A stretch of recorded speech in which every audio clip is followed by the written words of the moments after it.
रहीम सल्लल्लाहु अलैहि हबीब अस्सलाम वालेकुम वरहमतुल्लाहि वबरकातुहू। तमाम सामीन को मेरी तरफ से आज की इस नशिस्त में खुशामदीद। आइए सुनता बरा बयान आपकी खिदमत में पेश करते हैं। महबूब खुदा का महबूब सैयदना अब्दुल्ला बिन उमर रज़ी अल्लाह ताला अन्हु कहते हैं कि ताजदार मदीना सल्लल्लाहु अलैहि वसल्लम फरमाया कि तुम लोगों को खबर ना दे दूं कि क़यामत के दिन सबसे ज़्यादा मेरा महबूब और सबसे ज़्यादा मेरा मुकर्रब कौन होगा। ये कहने के बाद इरशाद फरमाया कि वो कि तुम लोगों में जिसका इखलाक सबसे ज़्यादा अच्छा होगा वो मेरा सबसे ज़्यादा महबूब होगा। ये कंज़ुल ईमान का वाक़या है। अल्लाह का महबूब बने जो तुम्हें चाहे, उसका तू बयां ही नहीं कुछ, तुम जिसे चाहो। कोई तुम्हें दे या न दे, तुम दिए जाओ। जालिम को माफ़ करो और जो तुमसे कतराए दूर भागे, नफरत करे तुम इससे मोहब्बत से मिलो, इंशाअल्लाह नफरत की दीवार हट जाएगी। जन्नत में दाखिला के 3 असबाब हैं। हज़रत अबू हुरैरा रज़ी अल्लाह ताला अन्हु से मरवी है कि 3 बातें जिस शख्स में होंगी अल्लाह ताला क़यामत के दिन उसका हिसाब नहायत आसान तरीके से लेगा और उसको अपनी रहमत से जन्नत में दाखिल फरमाएगा। नंबर 1, जो तुम्हें महरूम करे तुम उसे अता करो, और जो तुम पे जुल्म करे तुम उसको माफ़ करो, और जो तुमसे कता तलक करे तुम उससे मिलाप करो। काश हमारे अंदर ये जज्बा पैदा हो जाए कि हम अपनी ज़ात और अपने नफ्स की खातिर नाराज़ होना ही छोड़ दें, जैसा कि हमारे बुजुर्गों का जज्बा होता था कि इन पर कोई कितना ही जुल्म करे ये हजरात उस जुल्म पर भी शफकत ही फरमाते थे। चनाचे एक हकायत आपकी खिदमत में पेश करता हूँ। आज सैयदना शेख इब्राहिम बिन अदम एक बार जंगल में कहीं तशरीफ ले जा रहे थे कि एक सिपाही का वहां से गुजर हुआ। उसने आपसे सवाल किया, तुम गुलाम हो? आपने फरमाया हाँ। उसने कहा, मुझे आबादी का पता बताओ। आपने कब्रिस्तान की तरफ इशारा कर दिया। उस सिपाही को उस पर बड़ा गुस्सा आया। उसने आपके सर अक़दस पर डंडा दे मारा। सर मुबारक से खून बहने लगा। जालिम सिपाही ने सिर्फ इसी पर इक्तफा न किया बल्कि आपको पकड़कर शहर में ले आया। लोगों जब ये माजरा देखा तो सिपाही को बड़ी मलामत की और कहा, ए बेवकूफ, ये क्या किया तूने? तू नहीं जानता? अरे नादान, ये तो ज़माना के वली है सैयदना इब्राहिम बिन अदम है।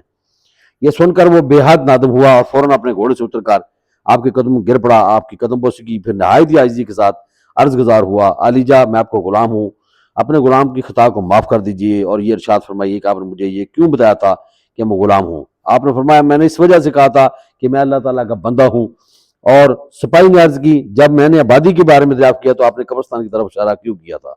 आप फरमाया, इसलिए किया था कि शहरों की आबादी तो एक तरफ है और वो एक दिन वीरान हो जाएगी, मगर असल आबादी कब्रिस्तान है, हमें सबको आना पड़ेगा। सिपाही ने कहा, अच्छा ये बताइए कि मैंने डंडे से आपका सर मुबारक फोड़ा, इसके बावजूद आपकी ज़ुबान पर दुआया कलमात क्यों जारी रहे? आप फरमाया, मुझे मालूम है कि दुआ देने में 2 सवाब हैं। मुझे ये बात पसंद नहीं कि तुमसे मुझे नेकी और सवाब हासिल हो और इसके वजह मुझसे तुमको अबद ही बददुआ हासिल हो। तो नाज़रीन, हमारे हमायदीन का ये सिलसिला रहा है कि वो माफ़ कर देते रहे हैं। मतलब ये है कि तुमने मुझे मारा तो मुझे तकलीफ हुई। हज़रत इब्राहिम बिन अदम कहते हैं, मैंने सब्र किया, लिहाजा तुम मुझे मार कर मेरे लिए सवाब हासिल करने का जरिया बने। तो इस तरह तुम मेरे मोहसिन हो और ज़ाहिर है मोहसिन को दुआ ही देते हैं और बदुआ नहीं दी जाती। इस वाक़े कुछ अर्सा बाद एक बुजुर्ग ने ख्वाब में जन्नत का मंजर देखा और ये भी देखा कि उसमें जन्नत की जोलियां हैं, मोतियों से भरी हुई हैं।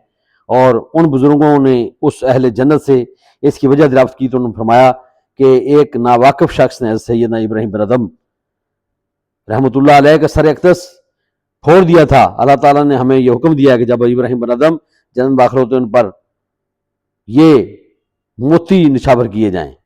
अल्लाह अकबर, ये हमारे बुजुर्गों का हुस्न इखलाक और जज्बा अफ़्वो दरगुजर है।